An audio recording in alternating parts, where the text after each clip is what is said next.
இந்த பெண் தெய்வத்தை வணங்கும் பொழுது நாம் எல்லா வளமும் அடைய ஒரு இறைவன் ஒரு வகுப்பு கொடுத்திருக்கின்றார். அது மட்டுமல்ல, இந்த நவராத்திரின்னு சொல்லும் பொழுது 30 தேவிகள் இருக்கின்றார்கள், 3 தெய்வங்கள். அது 3 தெய்வங்கள் சாதாரண தெய்வம் அல்ல. மலைமகன், அலைமகன், கணைமகன் 3 பேரும் இந்த உலகத்திலேயே மிகச்சிறந்த தெய்வங்கள், பெண் தெய்வங்கள்ல.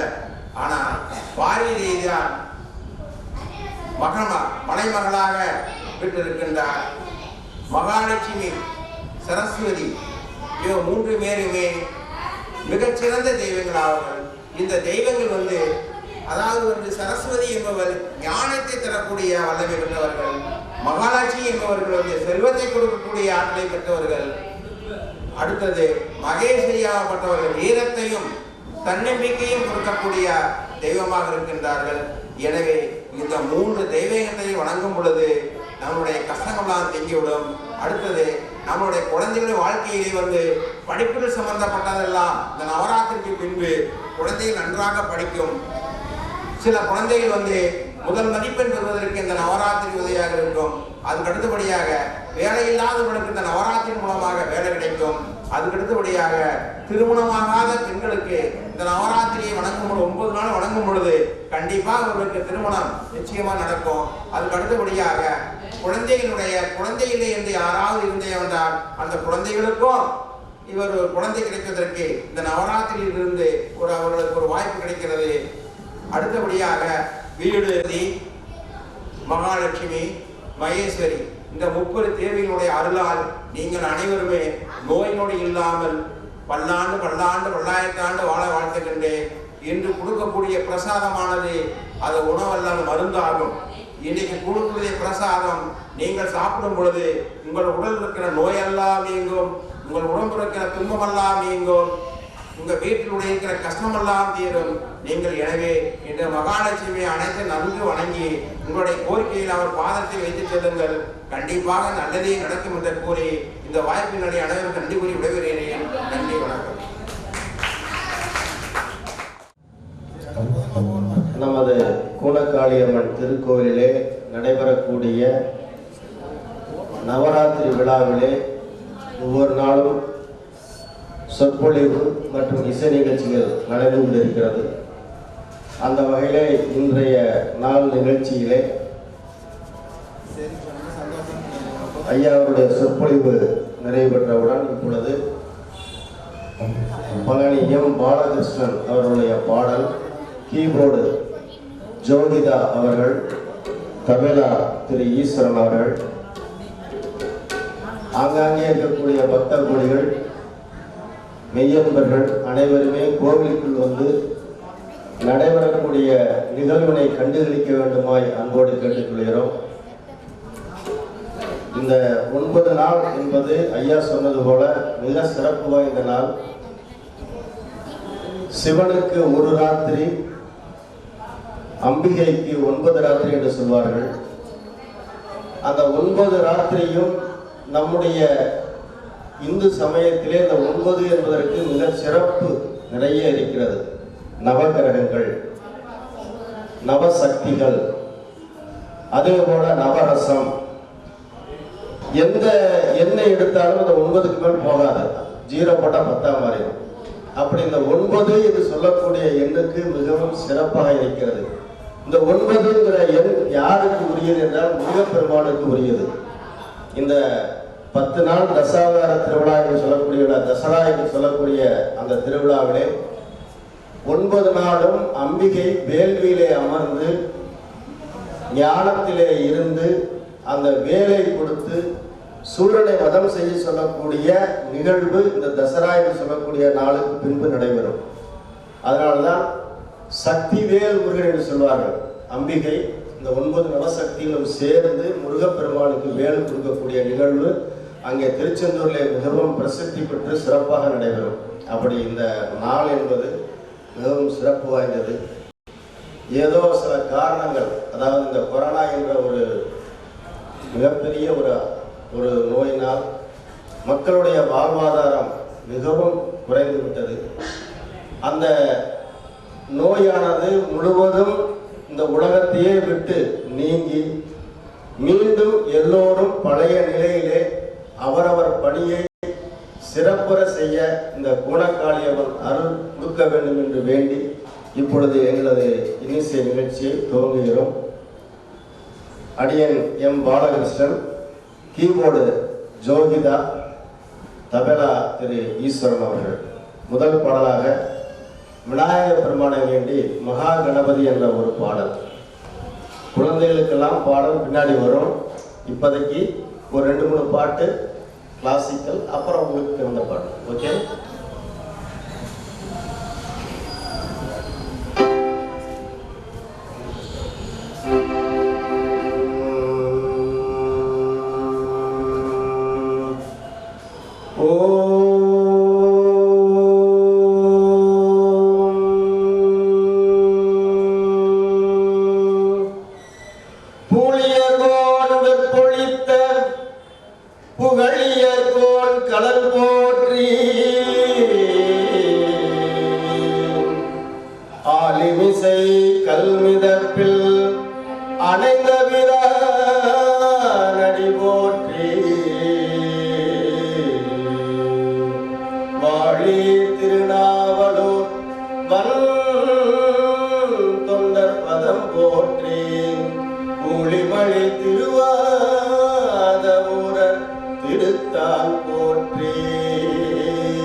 சங்கீதம் கற்றுக்கொண்டிருக்கும் பொழுது ஒரு சில படிகள் வந்தவுடனே வர்ணம் என்று சொல்லக்கூடிய ஒரு பாடம் குழந்தைகளுக்கும் பெரியோர்களுக்கும் கற்றுத்தரப்படும். அதன் பின்புதான் கீதம், கீர்த்தனை இதெல்லாம் போகும்.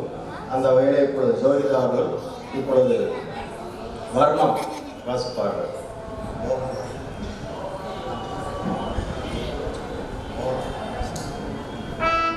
மோகன ராகத்திலே ஒரு வர்ணம்.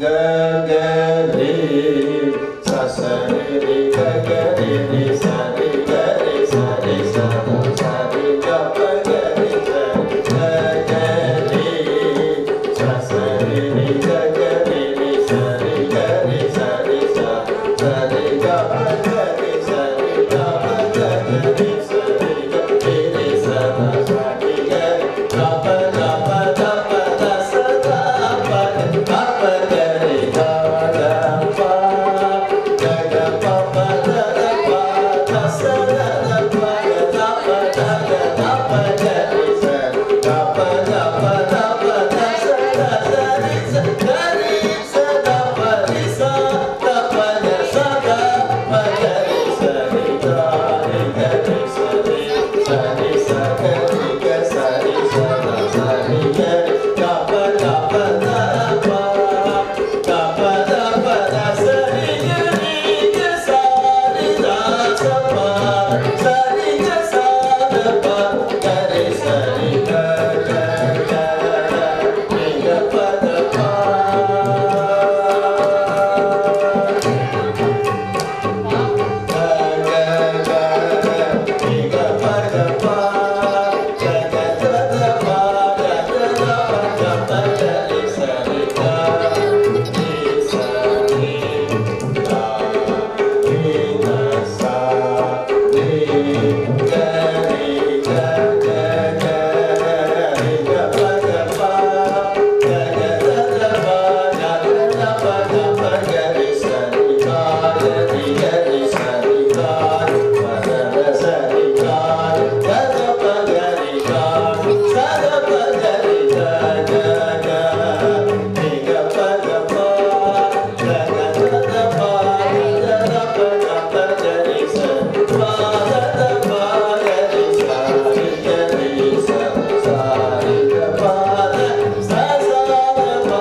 பிரம்மன் காக்கும் கடவுள் விஷ்ணு, அழிக்கும் கடவுள் சிவன்.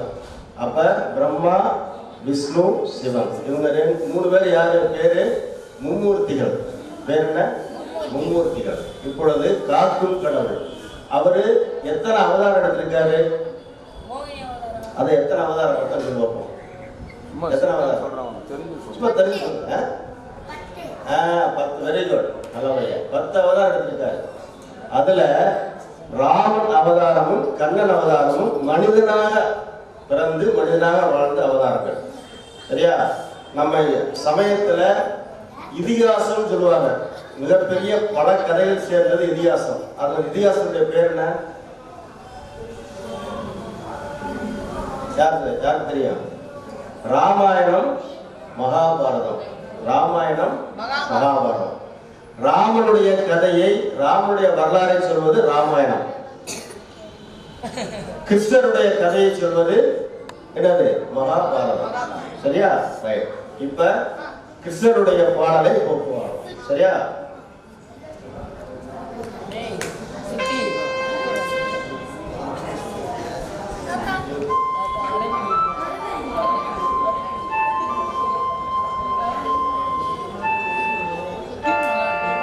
முள்ளாங்குழல் கொடுத்த மூங்கில்களே, எங்கள் புருஷோத்தமன் புகழ்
கிறிஸ்டனுக்கு வந்து 2 அம்மா தெரியுமா உங்களுக்கு?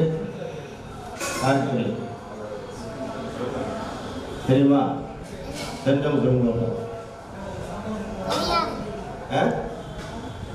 தேவகி அப்படிங்கிறவங்க கிருஷ்ணனை பெற்றவர்கள், சரியா? யசோதா என்பவர்கள் கிருஷ்ணனை வளர்த்தவர். அப்ப யார் எத்தனை அம்மா? 2 அம்மா, சரியா? இப்ப அவர் வந்து எங்க பிறக்கிறாரு அப்படின்னா சிறையிலே பிறக்கிறார். எங்க பிறக்கிறாரு? சிறையிலே. வாசுதேவர் அவர் சிறையில வச்சிருவாங்க, அந்த சிறையிலே பிறப்பார். அதுக்கப்புறம் மதுராவில் வந்து யசோதாவோட வளர்ந்து பின்னாடி வந்து கம்சனை வதம் செய்யக்கூடிய நிகழ்வுலாம் நடக்கும். அந்த பாடல் இப்பொழுது அதே கிருஷ்ணர் பாடல், சரியா? ஓகே.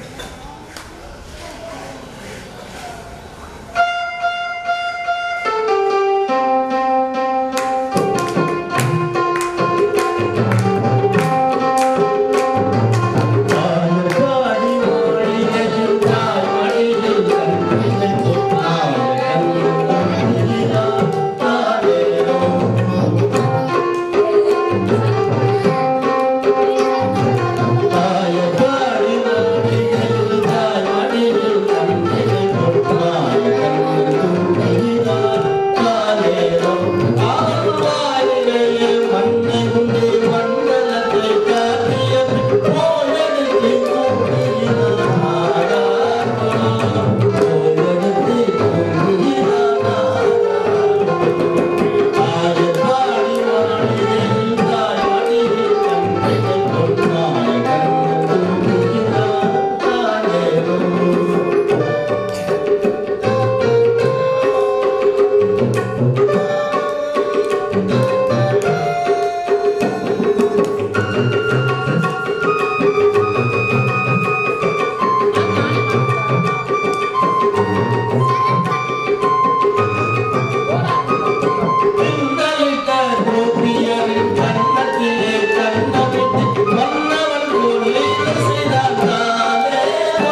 கண்ணியரே கோபியரே வாரி தாயத்தாடி மாடியில் தாய் மடியில் கண்டு தாயத்தாடி மாடியில் தாய் மடியில் கண்டிலை கொள்மாறு கண்டு கூறுகிறார்.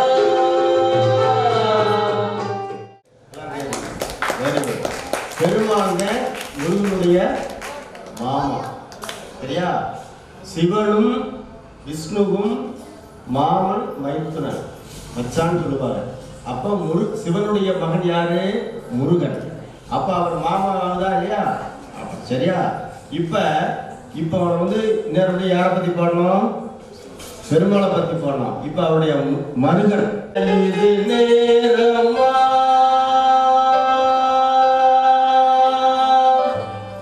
முருகா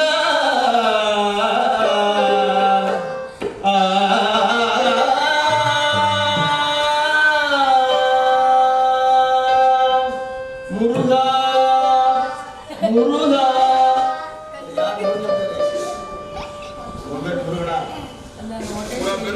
வெரி குட். விளையாட இது நேரமா விளையாட இது நேரமா முருகா விளையாட இது நேரமா விளையாட இது நேரமா முருகா விளையாட இது நேரமா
கல்வி ஒரு தடவை கல்வி நாம கற்றுக்கிட்டோம்னா வாழ்நாள் கூட மறக்காது. ஆனா பணம்ங்கிறது நிறையாவும் வரும், கம்மியாகவும் வரும். ஆனா கல்வி, அதனாலதான் செல்வத்துள் செல்வம், அச்செல்வம், செவிச்செல்வம், செல்வத்துள் எல்லாம் தலை. எல்லா செல்வத்தையும் காட்டிலும் என்ன செல்வம்? கல்வி செல்வம், கேள்வி செல்வம் சொல்லுவாங்க. சரியா? அப்படி அதனாலதான் அந்த 3வது நாளா யாருக்கு வச்சிருக்காங்க? சரஸ்வதிக்கு வச்சிருக்காங்க. இப்ப சரஸ்வதி நமக்கு கல்வி கேள்வி, அதாவது கல்வியை நமக்கு அருள வேண்டும் ஒரு பாடம். சரியா? சரஸ்வதி கையில என்ன